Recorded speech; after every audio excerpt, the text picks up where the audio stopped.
Buenas tardes,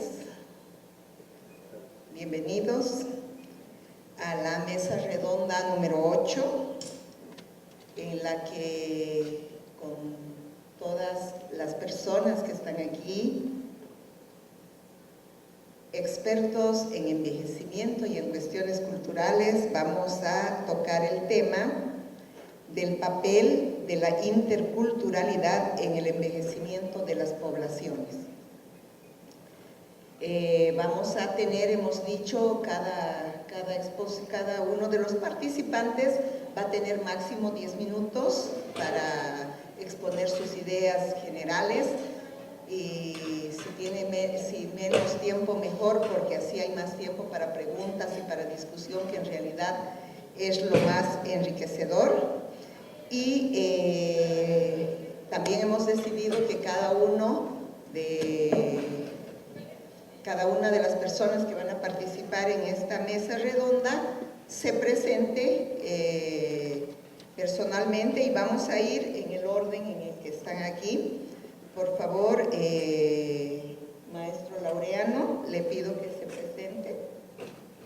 Bueno, muy buenas tardes, mi nombre es Laureano Reyes, soy antropólogo de formación y trabajo en el Instituto de Estudios Indígenas de la Universidad Autónoma de Chiapas. Muchas gracias. Maestro José Luis Castrejón. Muchas gracias, soy José Luis Castrejón Caballero, soy profesor de la Escuela Nacional de Antropología e Historia, tengo una formación diversa, soy originalmente matemático, luego estudié antropología, estudié demografía también, entonces ahí hacemos un poco de todo. Gracias. La maestra Blanca Pelcastre, por favor, Blanca. Gracias, buenas tardes. Soy Blanca Pelcastre, soy profesora investigadora del Instituto Nacional de Salud Pública, y mi línea de investigación es sobre poblaciones indígenas y salud. Perfecto. Javier Mendoza. Soy Javier Mendoza, soy psicólogo, vengo de Bolivia. Nosotros trabajamos desde hace 36 años en un programa de psicología comunitaria con una etnia que se llaman los aymaras, y estamos muy contentos de hablar sobre nuestra experiencia con relación al envejecimiento y la vejez en un contexto cultural muy diverso, en cierto sentido muy parecido a lo que sucede aquí en esta hermosa región de Oaxaca. Maestro Alejandro Sandoval. Gracias. Buenas tardes a todas y a todos. Alejandro Sandoval, defensor y promotor de derechos humanos, también estudié antropología, y me da mucho gusto participar y escuchar y conocer y aprender de todas y todos quienes hemos estado participando. Bueno, finalmente, sí, Marcos Sandoval también. Marcos Sandoval, por favor. Madine, Mayuwe, buenas tardes, les estoy saludando en la lengua de mi origen, que es la lengua triqui. Nosotros le llamamos nahne, que quiere decir palabra completa. Pues mucho gusto para compartir todas estas ideas. Bueno, gracias. Entonces, para empezar, vamos a pedir al maestro Laureano que nos empiece explicando sus ideas. Bien, mi participación la deseo externar en dos sentidos y poner la consideración de la mesa que sobre interculturalidad en el envejecimiento hoy nos ocupa.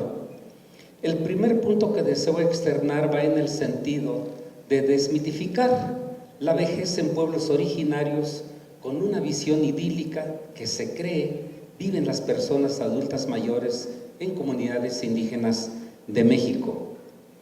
Varios estudios realizados en el siglo pasado que sobre vejez se hicieron en comunidades indígenas brindaban una visión homogénea, muy idealizada, donde dibujaban a las personas envejecidas viviendo prácticamente en un paraíso gerontocrático. Los viejos, según los estudios, eran merecedores de todo respeto, veneración y soporte hasta el fin de sus días. Es decir, envejecer en la comunidad indígena era lo máximo, toda vez que se tenían resueltos los cuidados y atenciones, a diferencia de sus similares en la ciudad. Es evidente que la visión idílica de la vejez se concentraba solo en cierto sector de la vejez masculina, aquella provista de poder, alto estatus social y prestigio. Esta visión romántica, la de los viejos venerados, que estaban física y mentalmente sanos, se generalizó para todos los pueblos originarios, olvidándose del sector femenino, de hombres y mujeres de bajo estatus social, enfermos y sin mayor representatividad para la cultura del grupo. Esta visión romántica de la vejez venerable se desmoronó cuando las investigaciones fueron más incluyentes, considerando ahora a las mujeres y hombres con bajo estatus social y sin mayores soportes en la edad avanzada. Los nuevos estudios dieron cuenta que en la comunidad indígena la vejez era mucho más compleja de como se venía explicando. Cuando ampliaron la visión de que eran contraejemplo de la vejez idealizada, dando a conocer el despojo del poder a los viejos por generaciones jóvenes y maduras, sacando a la luz en los nuevos estudios el conflicto intergeneracional que daba paso a la estigmatización de la vejez. En síntesis, lo que deseo externar es el cambio paradigmático de estudiar y explicar la vejez en un mundo globalizado, donde la pobreza, la marginación y exclusión son los grandes monstruos a derribar para crear las condiciones favorables en la búsqueda de una vejez saludable, activa y libre de violencia. El segundo punto que pongo a consideración de esa mesa es una relación dialéctica que se experimenta hoy día en el proceso de envejecimiento de la población indígena respecto de la media nacional. Me refiero al envejecimiento de la población indígena de México. Resulta que información sociodemográfica reporta que la población originaria envejecida de México está creciendo por arriba de la media nacional.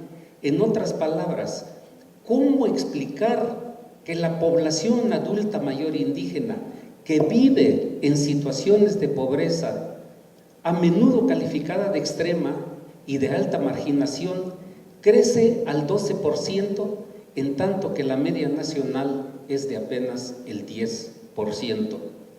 Es decir, este dato es profundamente contradictorio, toda vez que requiere una explicación lógica del por qué la población envejecida indígena crece más que el promedio nacional, y para lo cual surgen varias preguntas. ¿Qué los ayuda a no morir a edades más tempranas? ¿Cómo afecta la migración de los pueblos indígenas en el proceso de envejecimiento? ¿Con qué redes sociales de apoyo frente al envejecimiento cuentan que los ayudan a envejecer? Y tal vez, ¿cómo explicamos la longevidad de la población adulta mayor indígena que vive en situaciones de pobreza, discriminación, marginación y exclusión? Bueno, ahora el maestro José Luis Castrejón nos va. Muchas gracias. Yo presenté hice una presentación muy corta. Yo lo que estaba el reto que yo cuando vi el programa y el reto que se nos daba al ver la mesa que decía hacia la interculturalidad, ¿qué aspectos a considerar de la interculturalidad en el envejecimiento de la población? Pues me puse a repensar nuevamente las preguntas que estaban inmersas. Desde luego la población, el envejecimiento de la población, pues ya es un tema que ya más o menos sabemos, el proceso de envejecimiento demográfico, etcétera, el envejecimiento individual y todas las consecuencias que tiene. La otra palabra que está ahí metida y que es parte central junto con la de derechos humanos de este Congreso es la interculturalidad.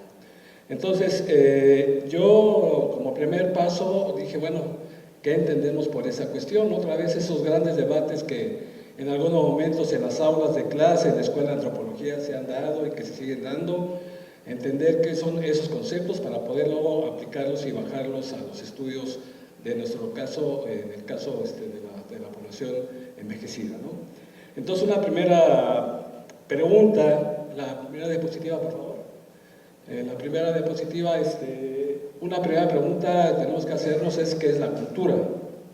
Hay una serie de disertaciones, libros completos acerca del concepto, etcétera. Nunca va a haber un concepto único, todo el mundo va a tener sus asegúnes.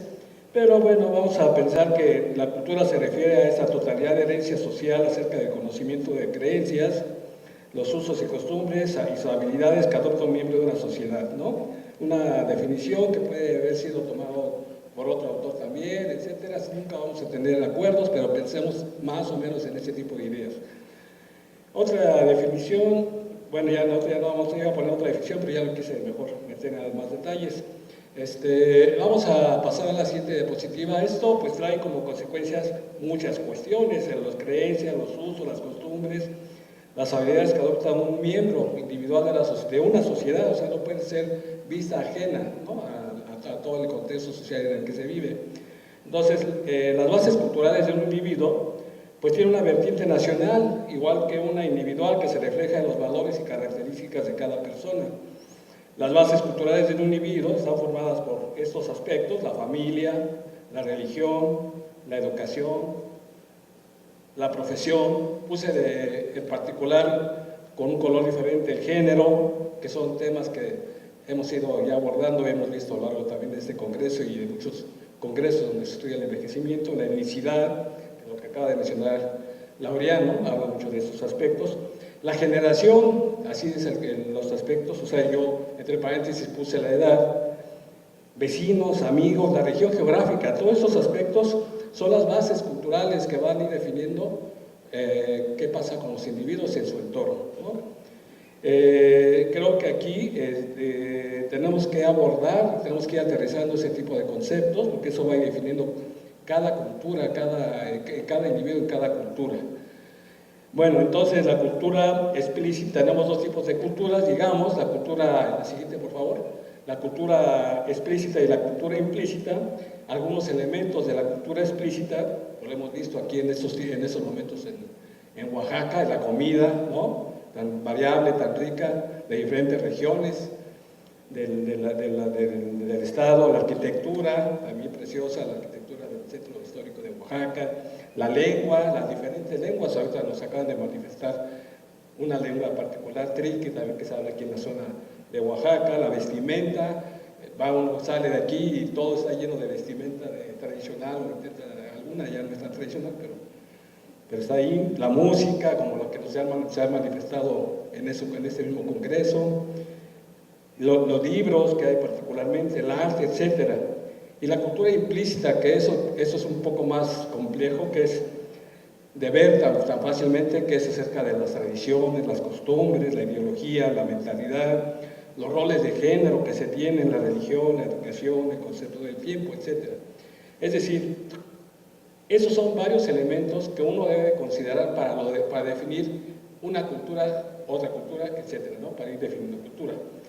Ahora, la siguiente, por favor. Los conceptos que nos traen aquí al Congreso son el concepto de multiculturalidad e interculturalidad. La multiculturalidad es la coexistencia de diferentes culturas en una sociedad, sea de forma pacífica, en conflicto, en una convivencia paralela o integrada. O sea, México es Es un país multicultural, tiene diferentes culturas, ya sea por etnicidad, por cuestiones incluso geográficas, ¿no? Los estados del norte es muy diferente a los estados del sur, etcétera, etcétera, ¿no? Tenemos diferentes formas de enfocar nuestra cultura, los hombres diferentes a las mujeres, las clases sociales van distinguiendo también cuestiones culturales, algunos estamos en conflictos y otros no. Y bueno, el concepto de interculturalidad que yo propongo es que se refiere a un encuentro entre culturas. Interculturalidad significa una interacción entre diferentes culturas. Concepto de la interculturalidad parte de la base de que todas las culturas son igual de válidas y en un proceso de entendimiento mutuo. Se realiza un acercamiento al otro o extraño, pero al mismo tiempo implica un enfrentamiento con la propia cultura. Cuestiones que, como vimos en la ponencia o en la mesa pasada, pues eso no es tan fácil de lograr, porque la mesa pasada principalmente habló de la discriminación, del no entendimiento entre las culturas por edades, ¿no? Entonces tenemos grupos, tenemos culturas no solamente por grupos étnicos, tenemos culturas por edades también, como se ha visto en este congreso, ¿no? Tenemos culturas por cuestiones religiosas, y tenemos que aprender a vivir o a estudiar, primero a vivir y luego nosotros que estamos desde la academia, a estudiar esos fenómenos, ¿no? Desde la interculturalidad. Entonces, creo que algunos aspectos, la siguiente por favor, y última, algunos aspectos que se deben de considerar para el estudio del envejecimiento de las poblaciones desde la interculturalidad, pues deben ser las diferencias culturales que se dan por edad, ¿no? Considerar eso, pues, o sea, sí, y como dicen, ya las feministas nos han ido enseñando mucho el ejemplo de las diferencias culturales por género y cómo tratar de que esas diferencias se ahonden, al contrario, tratar de revertirlas, etcétera. Hay una serie de luchas que no son fáciles de revertir, ¿no? Entonces, por los grupos étnicos también, las reivindicaciones indígenas, todo el movimiento zapatista, etcétera, nos han hablado de la reivindicación de entender la diversidad cultural de la etnicidad. Nosotros también yo creo también que, como dice Laureano, no es lo mismo envejecer siendo hombre que siendo mujer, no es lo mismo envejecer siendo indígena o siendo mestizo o siendo afromexicano, que también tenemos otro tipo de población en México, ¿no? Que ya afortunadamente cada vez es más visible, incluso a partir en el censo pasado, en la encuesta intercensal pasada, ya se hizo visible con la pregunta de autoadscripción a este grupo también. Entonces yo creo que es muy importante retomar el envejecimiento considerando no solamente la edad, la densidad del género, la localidad de residencia, porque no es lo mismo saber ser indígena en Chiapas o ser indígena también viviendo en una ciudad urbana, ¿no? O sea, también eso importa mucho, ¿no? Hay una cuestión de asimilación a veces, por nivel educativo, no es lo mismo ser viejo, analfabeta, como hemos visto, que ser viejo con estudios de posgrado o licenciatura. No es lo mismo, también la cuestión religiosa es muy importante, y la religión en las últimas etapas de la vida, aquí está el profesor Felipe, que nos ha dado muchos ejemplos de cómo influye en esa etapa de la vida de la religión.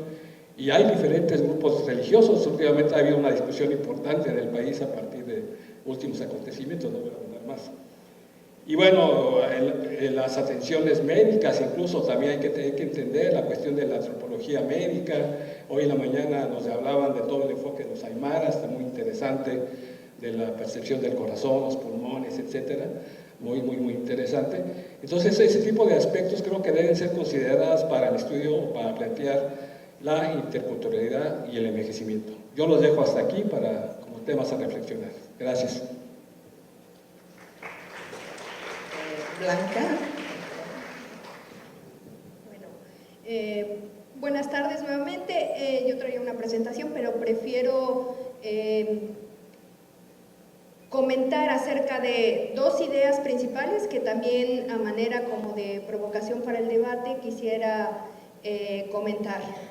Una de ellas tiene que ver justo reflexionando sobre el nombre de la mesa, el papel de la interculturalidad en el envejecimiento de las poblaciones. El primer punto sobre el que quiero llamar la atención, que ya lo han comentado tanto José Luis como Laureano, pero no está de más insistir en ello, es hablar sobre la heterogeneidad del proceso de envejecimiento. La necesidad de considerar que hay diferentes maneras de envejecer, y particularmente me refiero a las diferencias que hay entre la población indígena y la población no indígena. Entonces es necesario considerar que desde la concepción misma del envejecimiento es distinta en las comunidades indígenas respecto a las no indígenas, pero también no solo las representaciones, la manera de concebir el envejecimiento, sino también las propias experiencias vinculadas a este proceso, pues son diferentes, las vivencias son diferentes. Entonces, en ese sentido, creo que hay que insistir sobre la necesidad de hablar de vejeces, tal vez, ¿no? O de diferentes procesos de envejecer, remarcando siempre que hay diferencias y que no es un proceso homogéneo, un proceso único el envejecimiento. Ese es el primer punto que quisiera resaltar. El segundo punto tiene que ver con el concepto de interculturalidad.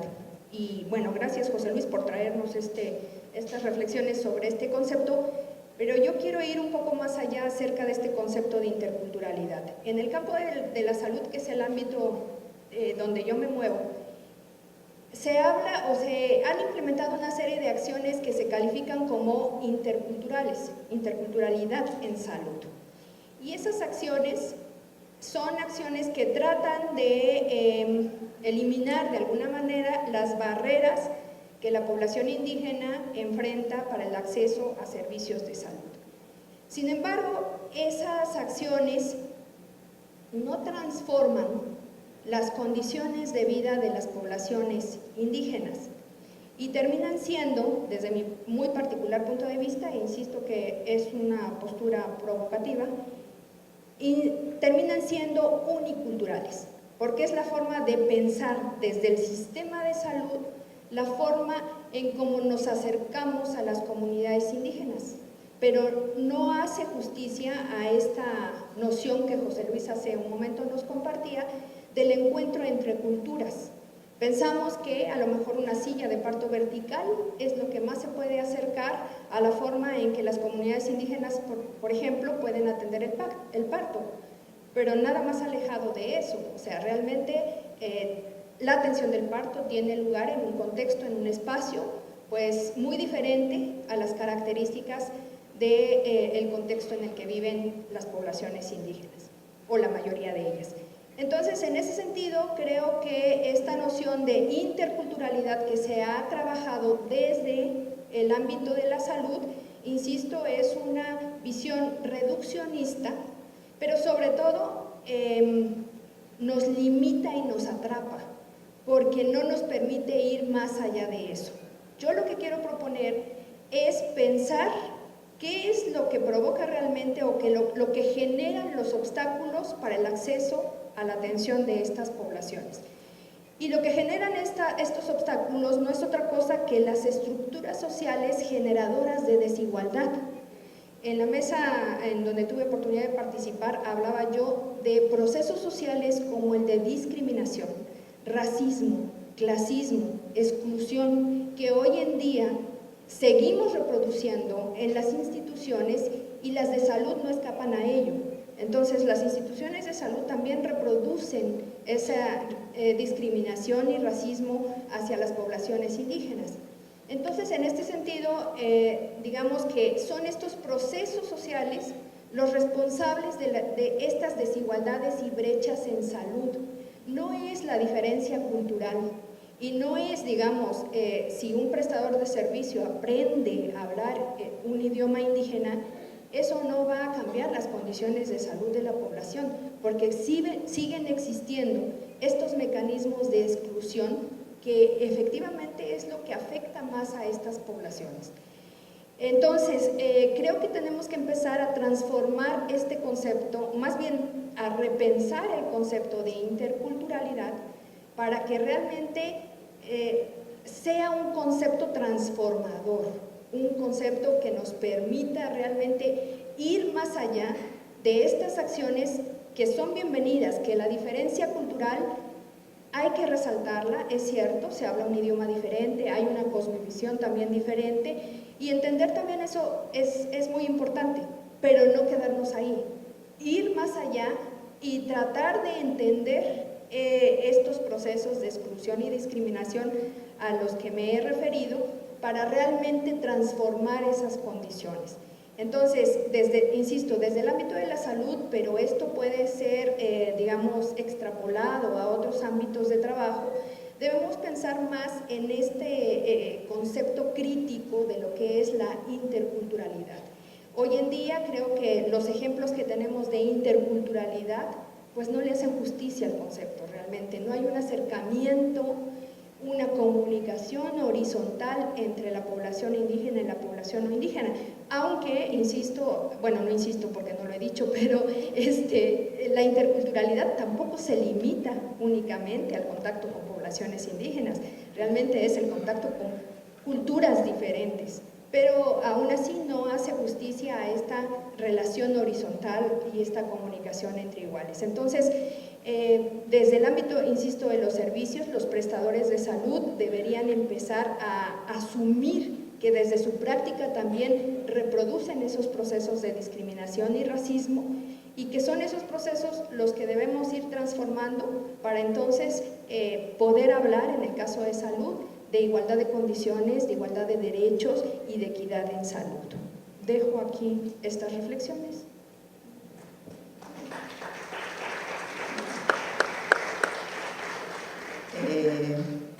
Javier Mendoza. Gracias.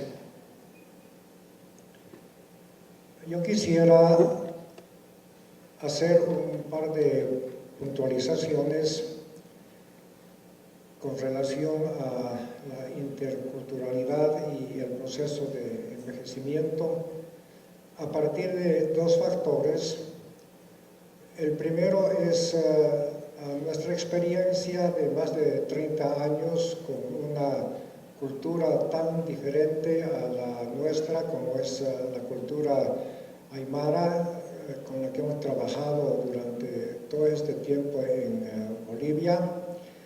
Y el otro factor es lo que ha venido sucediendo en Bolivia en los últimos 13 años con el gobierno que tenemos desde entonces, que ha implementado muchos cambios fundamentales que no se han visto en la historia de Bolivia en los últimos 300 años y muchos de los cuales tienen que ver con el proceso de envejecimiento y la vejez.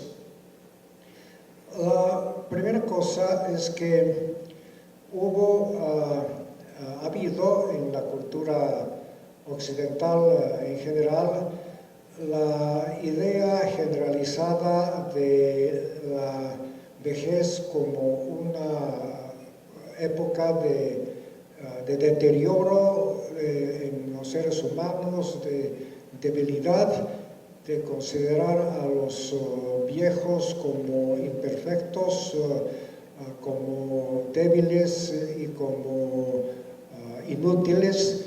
Y esta concepción está siendo paulatinamente superada, aunque en muchos lugares todavía se mira a la vejez fundamentalmente como un proceso muy próximo a la enfermedad.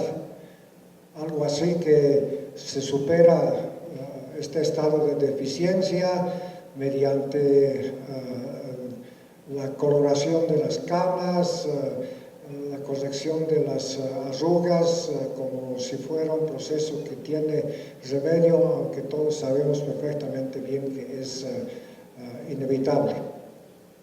Esto modernamente ha dado paso a otra concepción que en Bolivia se ha manifestado en importantes medidas que se han tomado en los últimos tiempos y que tiene que ver con los derechos de los adultos mayores, con la superación de la situación de pobreza en la que viven los viejos, que es, por supuesto, algo que marca a la población adulta mayor más que ningún otro sector de la población en particular a las personas, a las mujeres, a las adultas mayores, que son en Bolivia el sector más postergado, porque en Bolivia ser mujer, ser india, ser pobre, es probablemente vieja, es probablemente el último escalón en la sociedad donde ya no se puede ir más abajo. Pero en nuestro país esta situación está siendo paulatinamente superada con medidas que nunca antes se han visto en la historia del país. Ahora hay una pensión vitalicia para todos los adultos mayores que se llama la renta dignidad, de la que participan absolutamente todas las personas mayores en el país.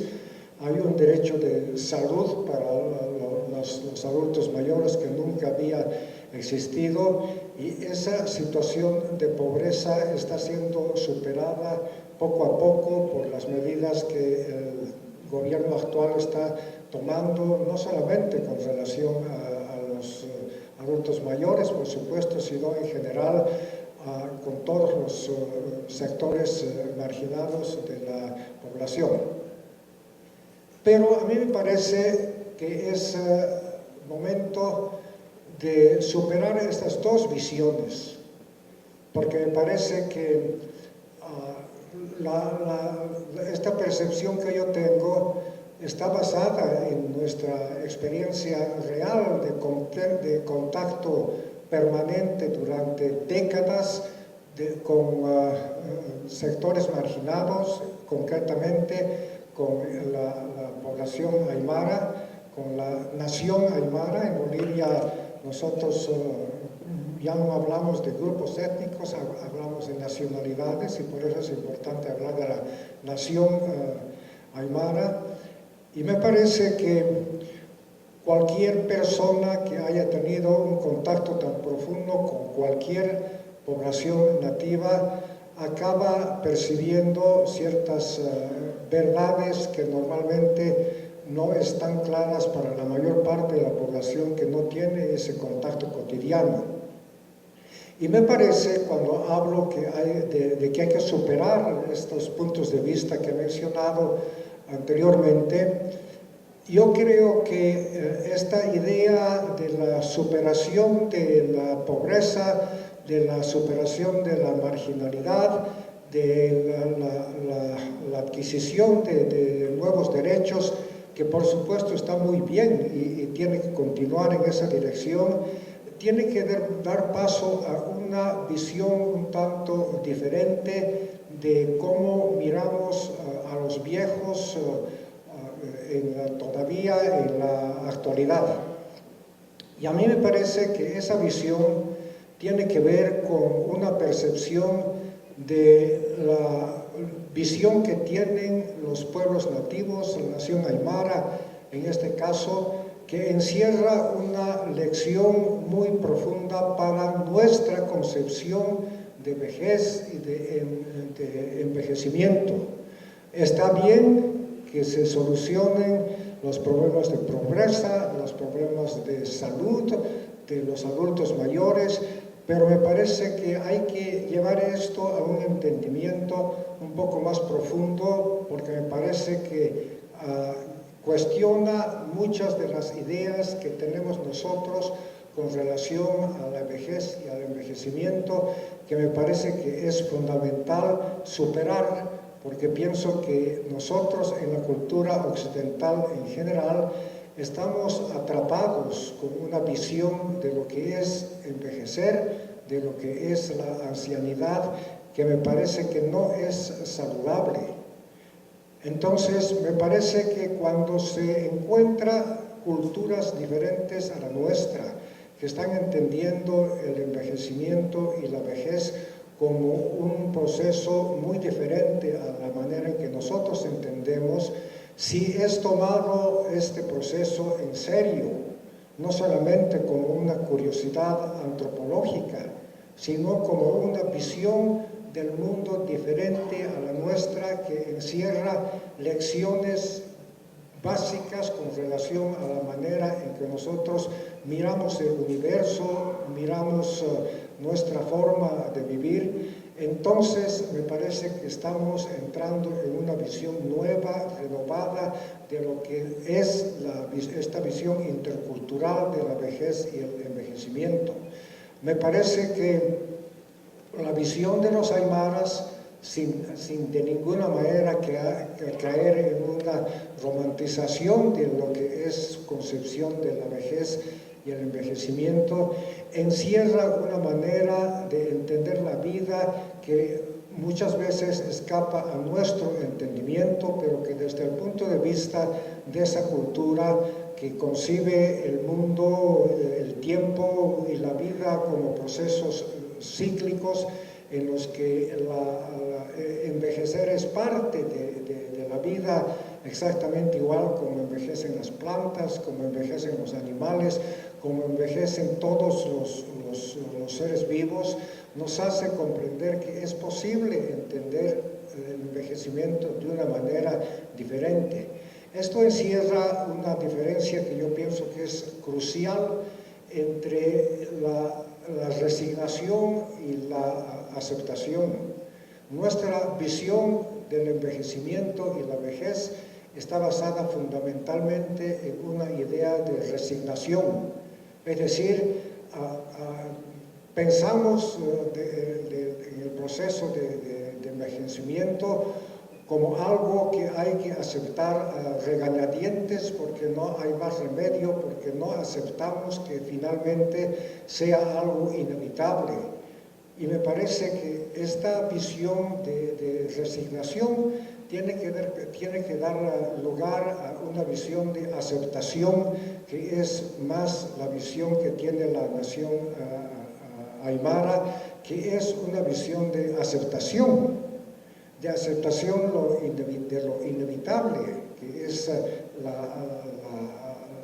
envejecimiento, como es la muerte, que es muy difícil de concebir desde nuestro punto de vista cultural. Pero a mí me parece que cuanto más nos abramos a estas concepciones diferentes a nuestra cultura, más son las posibilidades de mejorar o de cambiar nuestra visión de la vejez y el envejecimiento en la que estamos atrapados y que es importante de alguna manera superar para tener una mejor vida entre todos nosotros. Gracias.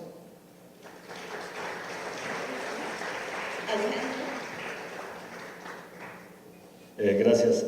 Bueno, sin duda hay varios temas y varias descripciones que tanto José Luis, Vicente, Norma y Javier han colocado de manera conceptual y de manera descriptiva muy claro. Yo más bien quiero entonces también como revertir en 3 puntos que considero retos, algunos retos que tenemos y que también creo que estos 2 días de diálogo en este congreso ha sido muy rico escuchar experiencias, descripciones, diagnósticos, estadísticas, políticas públicas, percepciones, y que sí invitaría que logremos que este congreso tenga un diagnóstico que creo que ya lo tiene muy completo, pero que también sea una agenda muy clara en este parteaguas que también como país estamos viviendo, como México y obvio también Latinoamérica. Creo que hemos logrado tener un diagnóstico bien claro, bien conciso, que podríamos retomar como en la declaración, tener como una agenda muy clara también en toda esta crisis, más que crisis, sino en esta transición que estamos viviendo como país. Creo que más que allá de la 4T han sido muchas ventanas sociales que están abiertas y que también, creo que también este congreso puede aportar a esta producción social de propuestas. En ese sentido, creo que en tres puntos yo considero retos, un poco lo que también decía Norma y ya lo decía también Javier. Siempre se han hecho las políticas de salud, de educación, de desarrollo desde afuera, ¿no? Desde afuera, desde el escritorio y de muchos datos estadísticos y de la investigación. Cómo tenemos un reto de crear acciones de política pública desde este enfoque más real, desde estos conceptos de cultura, de interculturalidad que también ya se colocaban, y cómo también diferenciar estos datos, estas acciones, desde una perspectiva distinta, desde una perspectiva local, desde una perspectiva en donde también las personas y las personas mayores viven en sus contextos. Creo que eso poco se ha hecho, no se ha hecho una política real desde esa perspectiva, y siempre son desde el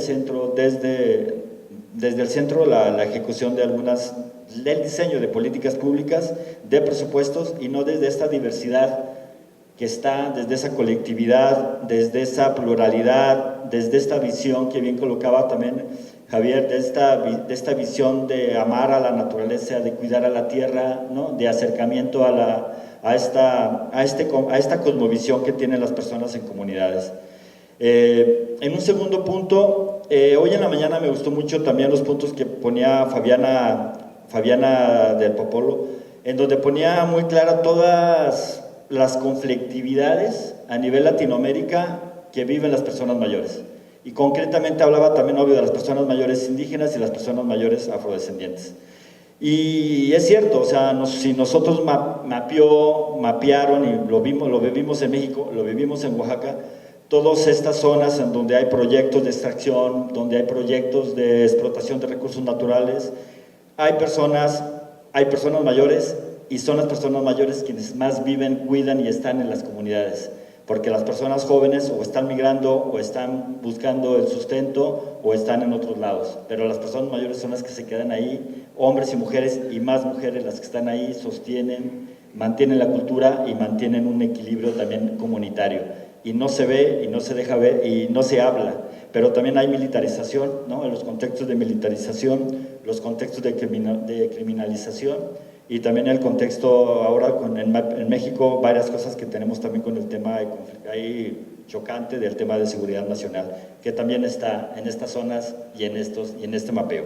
Entonces ahí también tenemos un reto de poder visibilizar, de poder ver desde esa visión esta conflictividad local, comunitaria que hay, ¿no? Y en un tercer punto, también creo que tenemos este reto también en estos días me apropié de un concepto que estuvimos discutiendo hoy con el tema un concepto que me parece bien interesante, los contextos de vida y los contextos de identidad.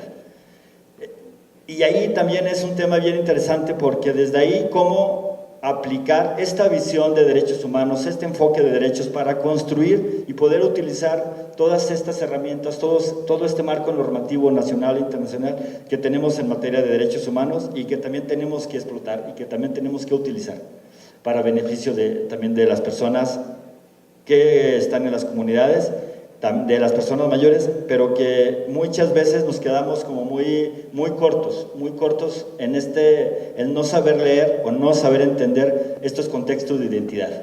Y creo que estos contextos de identidad son contextos colectivos que son sujetos de derecho en toda una gama de variantes, pero también en una gama de normas que ya están ahí establecidas y que también podemos utilizar. Considero que estos puntos son viables para poder acercarnos realmente a un entendimiento, a una colectividad, a este diálogo que también se crea, que vaya construyendo acciones, y que también vaya construyendo personas que están decidiendo, personas que están siendo consultadas, pero que también a sus ritmos tienen que decir sí, tienen que decir no, tienen que decir cómo. Y muchas veces las personas mayores, hombres y mujeres, no son escuchados, no se les toma en cuenta, y también ahí se tiene que ejercer esta visión intercultural y esta visión, desde esa visión de contexto de vida que es el envejecimiento. Yo lo dejaría aquí también como punto para poder seguir discutiendo.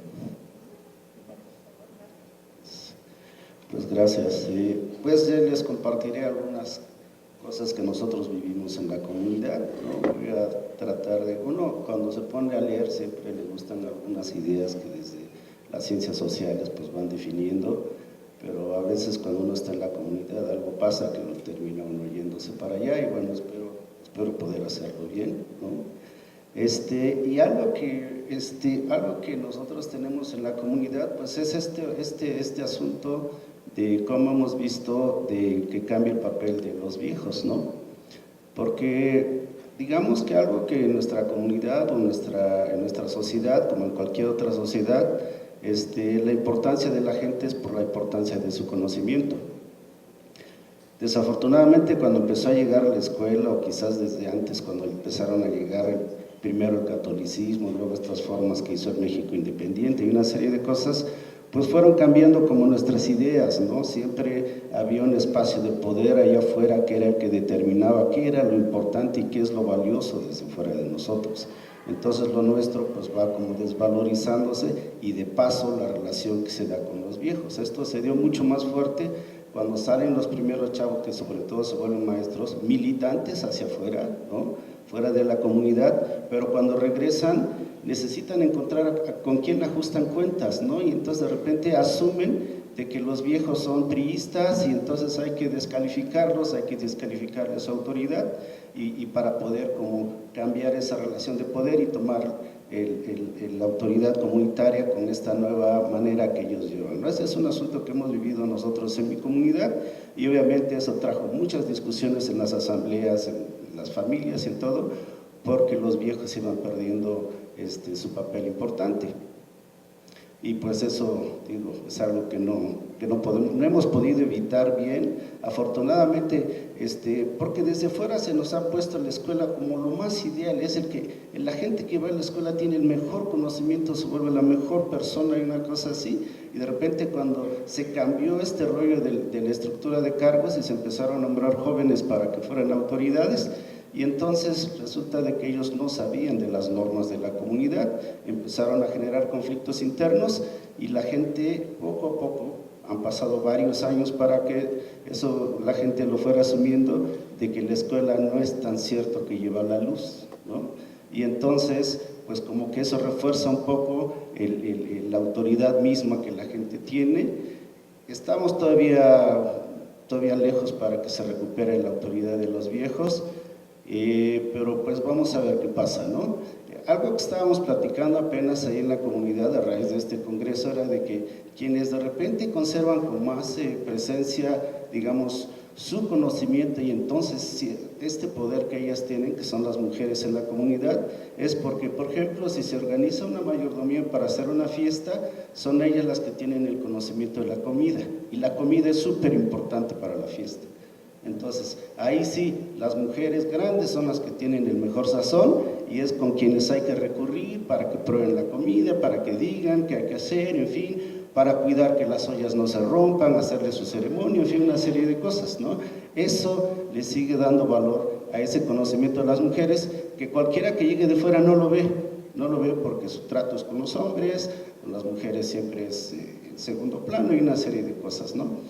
Pero faltan muchas cosas en ese sentido para trabajar, pues, porque en la medida en que nosotros se nos siga descalificando, porque una trampa que tiene esta cultura occidental es de que ese discurso de la pobreza es perfecto para meter esta otra cultura, ¿no? Porque el bienestar se define desde fuera, no se define adentro. Entonces, gracias. Bueno, pero entonces este es un asunto grave, pues, de alguna manera que nosotros vivimos, pero que no podemos evitar, porque la misma gente de la comunidad que está milita, digamos, en lo que atrae a todo el mundo, que es la izquierda, ¿no? La izquierda es tan occidental como la derecha, pero uno se pega de esas ideas y esas las reproduce en su comunidad, porque su ámbito es donde está la familia, donde están los cuates, donde está todo el mundo, y también uno quiere ser parte de ese mundo político más nacional o estatal o municipal, ¿no? Entonces, ese es el asunto que nosotros vivimos allá, y de repente se va abriendo una posibilidad con este concepto de la interculturalidad, como ya lo mencionaban, ¿no? Hay un concepto por ahí de interculturalidad que a mí me gusta, que es como el aprecio por la diferencia, ¿no? Pero en términos equitativos. Hasta ahorita, de los planes de gobierno que se han estado haciendo, se hacen, por ejemplo, universidades interculturales, ¿no? Pero, o acciones de salud interculturales, pero que van dirigidos a comunidades indígenas. No se hacen programas interculturales para la gente monocultural, ¿no? Nosotros de entrada ya somos interculturales, porque digo, si yo hablo español y hablo mi lengua, ya soy intercultural, ¿no? Si como una maruchan y me como mis quelites, pues ya soy intercultural, pues, ¿no? Entonces, ese es un asunto que de verdad, este asunto de la interculturalidad se debe de profundizar mucho. No estaría mal un congreso exclusivo de interculturalidad con una serie de elementos, de indicadores y una serie de cosas que permitieran hacer ver más qué es eso, qué está pasando, pues, ¿no? Y si realmente la interculturalidad puede ser como una alternativa, ¿no? Porque hay un estudio que hicieron en Chiapas, en comunidades indígenas, y a mí me llama la atención porque una de las conclusiones del autor es de que la mejor manera de lograr que las comunidades se vayan integrando más culturalmente a la cultura occidental es la interculturalidad, ¿no? Les damos chance, pero siempre el lado del poder es el que va mandando, ¿no? También viendo eso, hemos estado trabajando, por ejemplo, tenemos como 6 años proponiéndole al municipio de esta ciudad de Oaxaca, que se declare multicultural y que vaya desarrollando una serie de políticas. Esta ciudad ustedes la pueden ver tremendamente multicultural, pero las autoridades poco hacen para que eso se refleje bien. ¿Creen que hemos tenido respuesta? Pues claro que no, ya se mapeó el municipio y una serie de cosas, y lo hacemos porque decimos, cuando esta ciudad de Oaxaca se declare multicultural, como hay una relación de poder con las otras ciudades al interior del estado, entonces las otras ahí van a decir, ay, ¿eso qué es?, ¿no? Y lo van a copiar, como ha pasado con la Guelaguetza, ese es el mejor ejemplo, ¿no? Entonces, hay que trabajar mucho en ese sentido, ¿no? Y pues nosotros yo soy promotor cultural, ¿no? Y vamos como tratando de empujar eso, de que estas ideas que hacen, qué papel juegan los jóvenes, los adultos, los viejos en mi comunidad, pues se puedan guardar lo más que se pueda, pero sí, se tiene que reforzar nuestra cultura. Bueno, hasta ahí la dejo.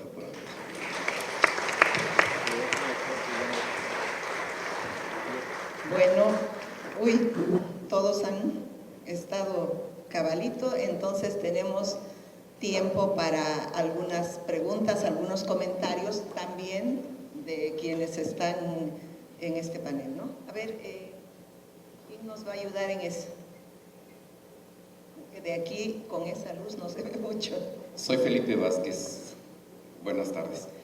Agradezco mucho a todos los expositores y realmente me han hecho reflexionar sobre cómo hacer que nuestros conceptos se vuelvan transformadores en una realidad que cada vez nos limita, nos individualiza, nos fragmenta.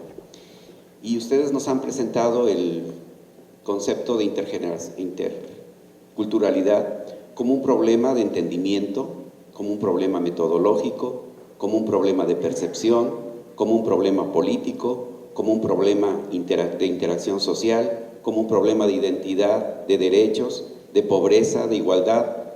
Pero yo diría, ¿en dónde debemos de clavar el diente con más fuerza para hacer de este concepto un concepto transformador? Gracias. Otra vez, por favor, otra vez. Repito nada más la pregunta. La pregunta. Ustedes nos han expuesto el concepto de interculturalidad como un problema de entendimiento, como un problema metodológico, como un problema de percepción, como un problema político, de interacción social, de identidad, de derechos, de pobreza, de igualdad, pero ¿en dónde debemos de clavar el diente con más fuerza para hacer de este concepto realmente un concepto transformador?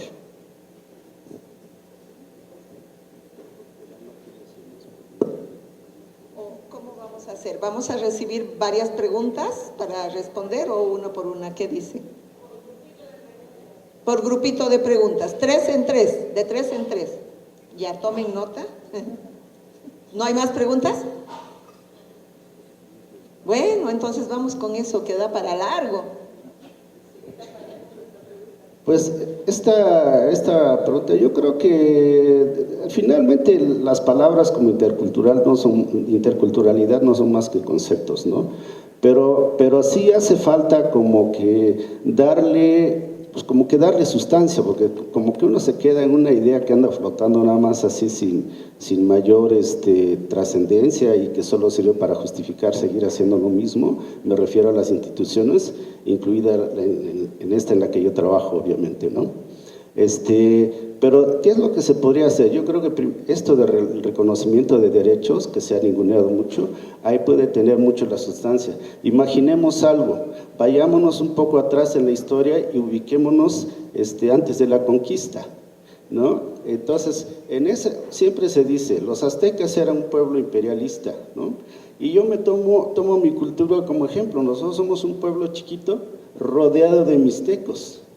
¿Cómo es que no nos absorbieron? ¿Cómo es que nosotros seguimos existiendo con nuestra variante, con esta forma, con nuestra particularidad, pues, ¿no? Y yo creo que había dos cosas que se combinaban. Por un lado, un sentimiento muy fuerte de mis antepasados para definirse a sí mismos, ¿no? A nosotros nos han llamado triques. Triques es esta palabra para designar las cosas que ya no sirven mucho, ¿no? Es muy propia del castellano. Pero sin embargo, mis antepasados se llamaron a ellos, a su lengua, Nani, que quiere decir palabra completa. Para ellos, nuestra lengua no necesitaba de otra para comunicarse, ¿no? Y en ese sentido, con la seguridad que ellos tenían en ellos mismos, podían establecer relaciones con quien fuera, compartir cosas, ¿no? No sé, todo esto que se da una relación entre iguales. Ahora, ¿cómo se podría trabajar esto ahorita desde un rollo institucional? Ese es un reto, y yo creo que se puede hacer, pues, pero el asunto es de que la idea que sigue imperando es la idea de la marginación, y la prioridad es de que ellos tengan de comer, y de veras se mueren de hambre, cosas así, pues, ¿no? Yo creo que se tiene que trabajar desde todos estos ámbitos que has mencionado, o sea, desde lo metodológico, desde lo político, desde lo académico. Yo creo que se tiene que hincar el diente, como tú dijiste, pero en todos estos campos. O sea, yo creo que más bien lo que tenemos que hacer es dejar, desde mi punto de vista, es como dejar de abusar de este concepto o estarlo reproduciendo y llamar a todo, digamos, una acción intercultural. Yo creo que tenemos que detenernos más a pensar que aquí estamos llamando o calificando como algo intercultural, cuando, insisto, es una visión unicultural. O sea, no hay ese entre, no hay esa bidirección. Hablamos de tender puentes, pero esos puentes los tendemos para que solamente se transite en una sola dirección, pero los puentes se hacen para que se transiten de manera bidireccional, y eso no lo hemos hecho. Entonces, en el campo de la salud particularmente, incluso hay una política de interculturalidad en salud, pero desde ahí creo que está vacía de contenido. Yo creo que tenemos que, insisto, trabajarla desde todos estos frentes, desde todos estos ámbitos, y detenernos un poco más a reflexionar a qué llamamos interculturalidad realmente. Y no es solo una cuestión semántica, yo creo que hay que llenarla de contenido en la medida que esas acciones desde diferentes ámbitos puedan realmente, ese es mi punto de vista, transformar esas condiciones de vida y esas estructuras generadoras de desigualdad.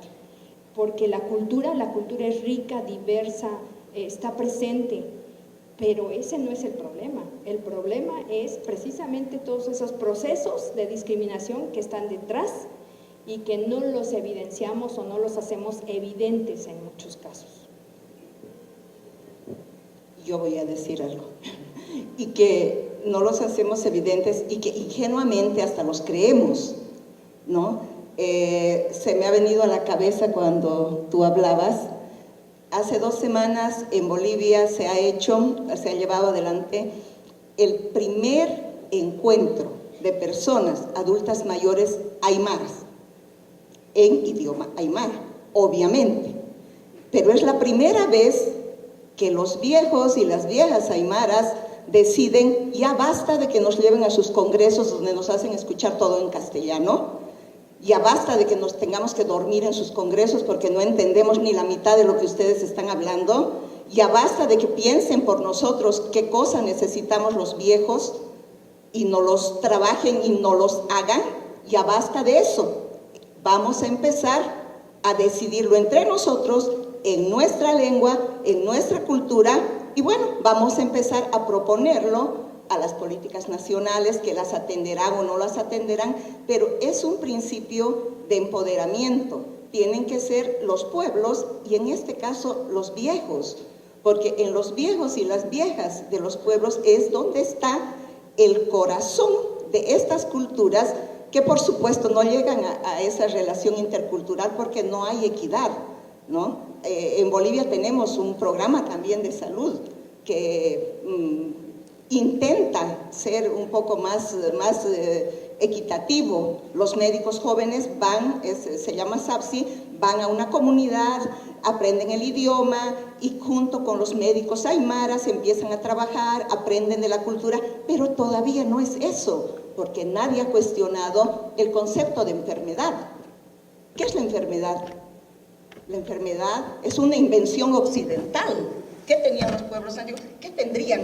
No sabemos, pero no tenían enfermedades, tenían otras cosas, otras explicaciones para eso de que uno se siente mal o le funciona alguna parte del cuerpo mal.